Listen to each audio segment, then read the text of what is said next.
Star Wars Rebels Season 2, Episode 9, The Future of the Force. I really enjoyed this episode. I believe that we still have maybe 2 more episodes before the mid-season finale, if they're even doing things that way. I'm not 100% sure. But this was a really fun episode. It kind of scared me at the end, to be totally honest. I wasn't 100% sure that they weren't going to kill Ahsoka, so I was honestly freaking out a little bit. I was like, I assume they won't, but I really don't know. So I was a little scared during that fight, which is very awesome. Like, Ahsoka came in, not only new lightsabers, which are really cool. I love, I mentioned this before, but she has white lightsabers, which you never see on the show, or in anything really, like outside of games where you get to customize what your lightsaber looks like. You never see like creators give people white lightsabers. It's always like, oh, you can have one, but everyone always either has blue, green, or red. And then we have our, obviously our rare occasions. Mace Windu has purple. Plo Koon, who's from like the prequel movies, he has a yellow one, even though you never really see it in the movies. But it was cool to see that fight. It was very awesome. Great lead up to it as well, because the whole episode is like, we just have the Inquisitors. It's the Inquisitors versus Kanan, Ezra, and Zeb. And Chopper was kind of running. There were a lot of scenes where Chopper wasn't there, so it was like, he had the baby, and that was pretty much it. So it was really the three of them against, the Inquisitors. And it was fun. It was a really fun episode. They're running around this whole city. They're, throwing bombs at each other. They're chopping through ceilings and jumping up, going through vents. Ezra has to kind of force connect with a little baby, because these are all force sensitive kids. Well, the 2 of them are. It's not really a bunch. So they're on this really weird mission that we don't really see too often in Star Wars Rebels. Like, it's something that we've never seen, really, and it was not only a Force-based episode, technically speaking, but it was also sort of a weird type of rescue mission that wasn't like, oh, it's the Empire and the Republic. This was really the Jedi versus the Sith. And I love that, and it was just really fun to watch all the different action scenes. As usual, the comedy was funny. Like, Chopper apparently doesn't give a crap about babies. He was like, well, we gotta blow this thing up. And so I was like, geez, like, what's wrong with you? We're gonna blow it up after we get the baby out. So I like that scene, because it kind of shows, like, we knew Chopper is kind of just Chopper sometimes. But I didn't think he didn't care about, like, just human life and, like, a little baby. So that was kind of funny. It was like, it's a little bit of dangerous insight to Chopper, but it was a funny little scene.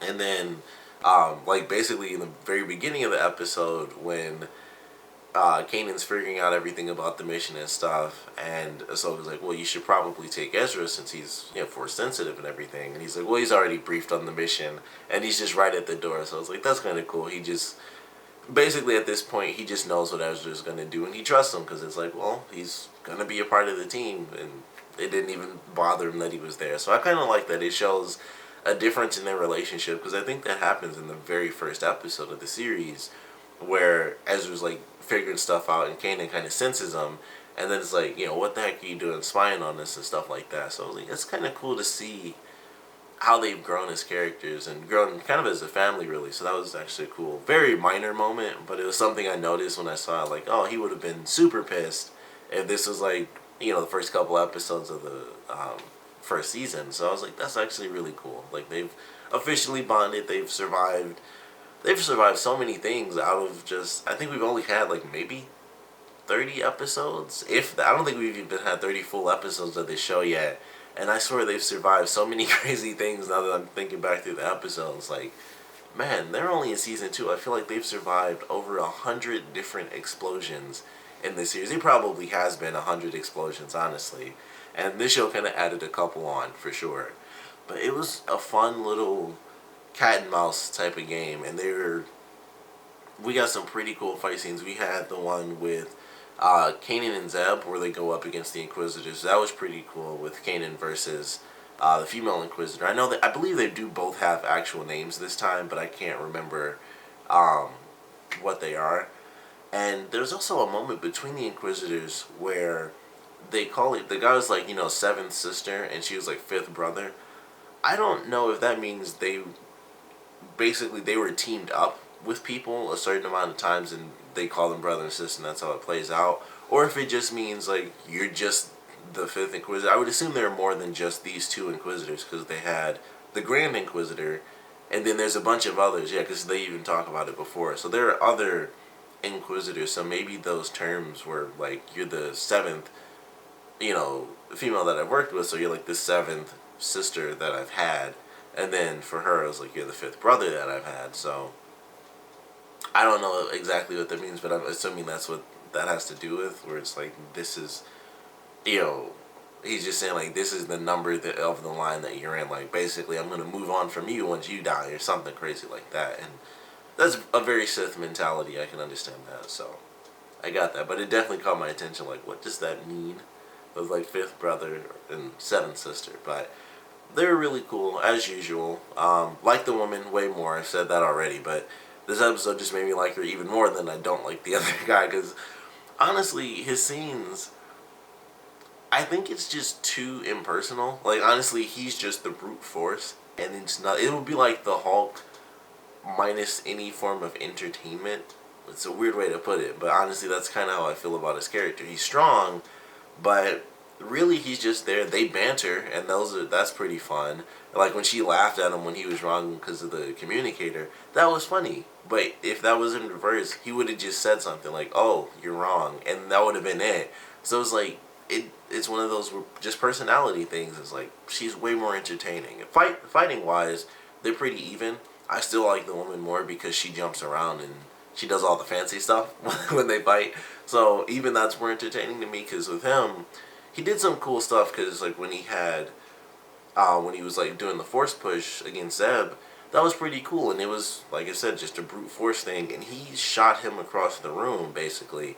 And like when he hit the wall, he cracked a little bit and stuff. So I was like, all right, that was a pretty cool moment. I don't know why he put his lightsaber up, because he had his lightsaber out before the commercial break, and then when it started, it was just on his back.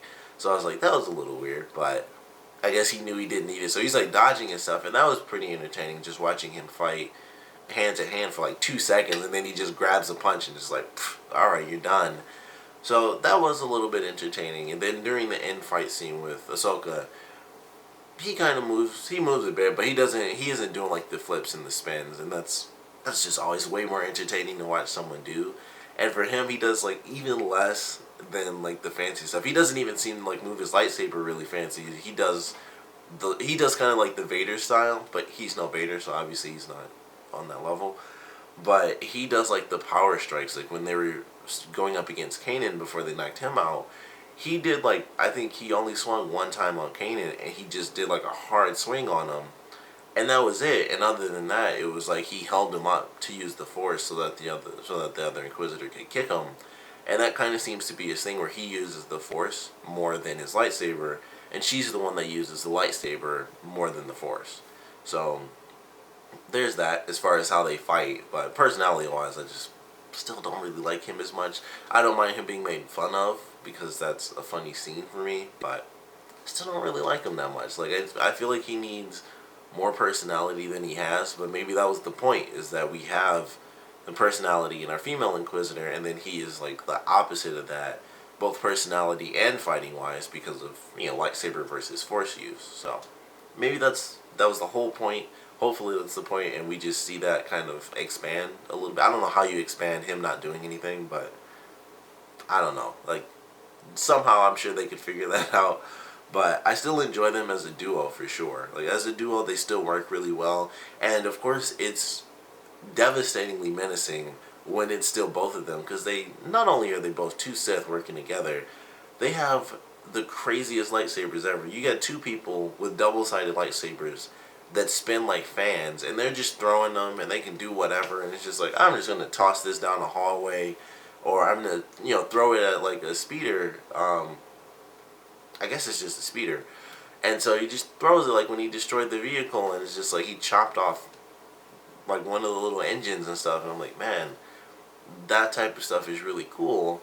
And then you have two people that can do that, plus the female Inquisitor has those droids. She didn't use them in this episode, except for like the very beginning, when they like pushed a guy aside, and she had like one of her little droids like clamp onto him.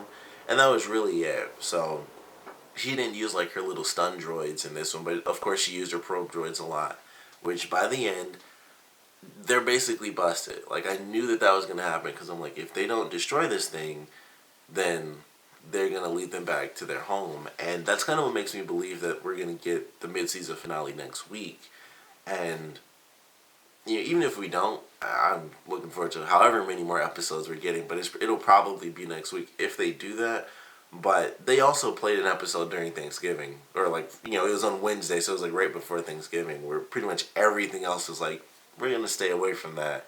So, I don't know how they're going to be doing the scheduling for the episodes, but I'm really looking forward to what we get next. I hope that they do actually go straight into the Inquisitors or finding them on their planet. But this was a really fun episode. I love the action. I love just the chase in general, and the point of the episode, them trying to kidnap these Force-sensitive children because they wanted to raise them as Sith. So it's like, let's kind of build our evil ranks pretty much. So now they've saved the kids. It would take forever for them to become Jedi, so we won't, of course, see that in the series. But the fact that it's out there is pretty cool. And then, obviously, the ending fight scene with Ahsoka, very cool. So I love that. Her new lightsabers, even new hilts. She didn't just change the crystals out of her old lightsabers to like white crystals. She has brand new lightsabers from hilt to gem. So it was a whole different setup for her, and I thought that was pretty cool. It's very different. And when she first started, I thought she really was gonna do a wield with them, holding them both up, and then she'd switch to upside down. Because I was like, that would be really cool if she trained in both, and so she was dual wielding up, and then she flipped them both upside down, and then started doing it that way. But she kind of just turned them on and then flipped them right after. I was like, man, that would have been so cool if she switched in the middle on them, and it just like completely threw them off as she changed her style. That would have been so sweet to watch. But even without that, she was really freaking amazing. She was dodging everything, and like I said, just because of how they were doing it, I was like, I don't know. And especially with Ahsoka, like, as strong as she was, I wasn't 100% sure how strong. Like, I knew she trained for quite some time and everything. But I'm like, she did walk away from the Jedi. Like, she left that life behind. And she was a Padawan for years under Anakin and Obi-Wan, considering how they did it. So, it made sense that she'd be powerful, but I was still worried because I'm like, well, it's kind of the same thing with Kanan. Like, I feel like they're about the same age. If she could be a little bit older, but I feel like they'd be about the same age. And it's like they both kind of ended things at the same time. And he probably ended after she did because he left during, like, actual Order 66. But he may have been a bit younger than her. Like, it's a little hard to tell because she's an alien creature, so I don't really know. And I haven't checked, like, any stats on how old either of them are. But I was surprised that she kind of held her own so well, because it's like, even with all that training, it would have been so long since she actually had to use her lightsabers. But it just showed that she's been practicing. Like, her skill never left her, and she was certainly awesome in Clone Wars in general, because she definitely went up against two people before, like, on several different occasions, and she was much younger then. So, I guess I shouldn't have been worried to begin with, but I was like, I don't know how they're going to play this. I don't know if they're going to keep her alive or what they plan on doing. So, I was a little scared during the end fight scene, especially at the end when the female Inquisitor was like using the Force to bring her lightsaber back. I shouldn't have been. Once again, that's like Force Use 101, where it's like, oh, something's coming at me, and jump out the way. But I was still freaked out the whole time. I'm like, I just don't know what they're going to do. So I was really glad that she didn't get hurt whatsoever. Really awesome to see her just destroy the Inquisitors, because they took out Kanan, they took out Zeb. Once again, Force push, the guy just pushed Zeb against the wall. And then they took down Ezra as well. And then she comes in, and it's just like, they couldn't touch this girl. Like, she was kicking and jumping and flipping and spinning and force push this and that, and it was just amazing. So I certainly loved this episode from start to finish. I loved it, but the ending, of course, is, I think, what we were all waiting for. So looking forward to the next episode. But of course, I want to know what you guys thought about this one, so please comment below. Let me know your favorite parts, your least favorite parts, and I want to know what you guys thought about finally getting to see Ahsoka fight the Inquisitors in this episode. I think, like I said, I loved it. I think it was really cool, not only because it was Ahsoka fighting, but she destroyed them. Like, she did not get touched. There was like the very end when she had to dodge at like the last second, but that was it. Every other time it was like a very precise dodge. Like, all right, well, he's coming at me. When she countered the guy and she just slammed his face into the brick, I was like, man, she really messed him up. Cause she did that twice. I can't remember exactly what she did the first time when she hit him, but she like knocked him down, and then she just counters and is like boom and slams his face into the pillar, and then she does the force push she does on the female inquisitor. I believe like shattered the column. I thought it was gonna fall on her. Honestly, I thought she was gonna like just bring the whole column down, but it was really awesome. Obviously, I loved it like crazy. It was great to see Ahsoka fight. I'd love to see Ahsoka in this a lot more. I know it's about the rebels, so we probably won't get her in too much, but it's hard not to want her in like every episode because of the attachment I have with her due to the Clone Wars series. So it was a great show for us. I hope we do get a lot more of her, at least in these last next couple episodes. But like I said, I want to know what you guys thought about this one, so please comment below, let me know, and thanks for watching.